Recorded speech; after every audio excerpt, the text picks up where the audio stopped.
Novak Djokovic versus Jakub Mensik. First, let's start with the 19-year-old 6'4" Jakub Mensik.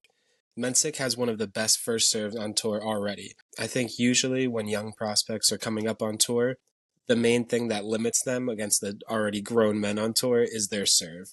And even at 19, Jakub Mensik is a fully grown man. He can literally just spam the ace button against players and just hit 130 out wide, and so many balls he can hit are just unplayable. I think that's going to be a key factor against Djokovic, the best returner of all time. How consistent can Mensik hit his first serve? I think he's going to have a good serving day to stand a chance here. Probably at least like 75-80% first serves in, because for how good his first serve is, I think he does need to develop a little bit on his second serve. It is a little bit attackable. I think in the pressure points, when he does miss his first serve, I got to give the edge to Djokovic, of course, against pretty much every player, but especially in this matchup, Djokovic is going to have the clear edge in extended rallies on second serve points for both of them. But Mensik has been incredibly impressive on his way to the final here, and I think he's solidified his name as a player to watch on tour. He's currently up to 30 in the live rankings, and if he wins this match, he's going to be passing Sebi Korda and go for that 24 spot. But I think that's going to be a little daunting task. It would be an incredible moment if Jakub was able to get through this. He had a very tough road to the finals. He took out Indian Wells champion Jack Draper 7-6, 7-6. And Draper, that was a big letdown spot, but he actually played pretty well there. I thought Jakub was just incredibly solid. In the round of 16, he then had a walkover against Mahach, which helped him with fresh legs against Arthur Fils, who was coming off some grueling battles there.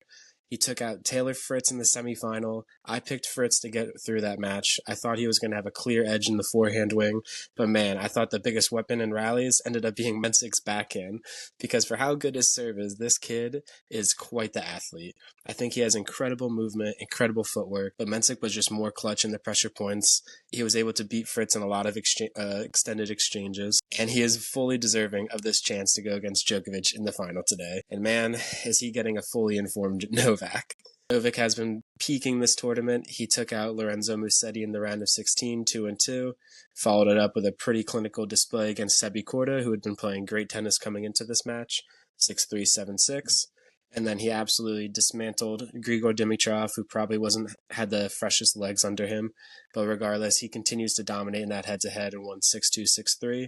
So congrats, Mensik, for having a great tournament. You've been playing the best tennis of your career so far. But now you're gifted with the chance to play Novak Djokovic, who is serving unbelievable. The most impressive aspect of his win over Grigor for how well he was hitting his first serve. I think it was like over 85% or something ridiculous like that.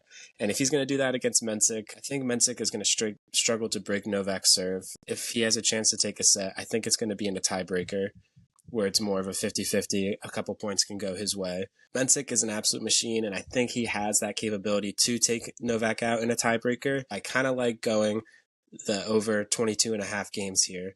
7-6, 6-4. I think Mensik is too lethal on serve and too mentally calm and machine-like in the way he goes about his holds.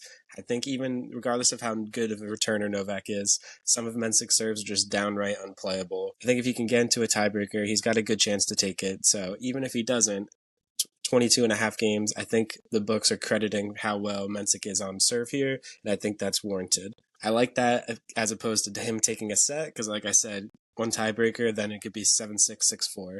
So most finals, I don't like to take the over because it's usually a letdown, but I think I got to give credit to how well Mensik's playing coming into here. I give him a real shot to make it close with Djokovic, but I'm pretty confident that Novak is going to take this title. This tournament has been a great building block for Mensik, and I'm really excited to see what kind of player he's going to be the rest of the year. I wouldn't be surprised if he's pushing the top 15 by the end of the year. He's that kind of talent, and I'm really excited to watch him for the next couple of years because he's an exciting player. But it's going to be a great final regardless. Keep double faulting out there, and let's enjoy some tennis.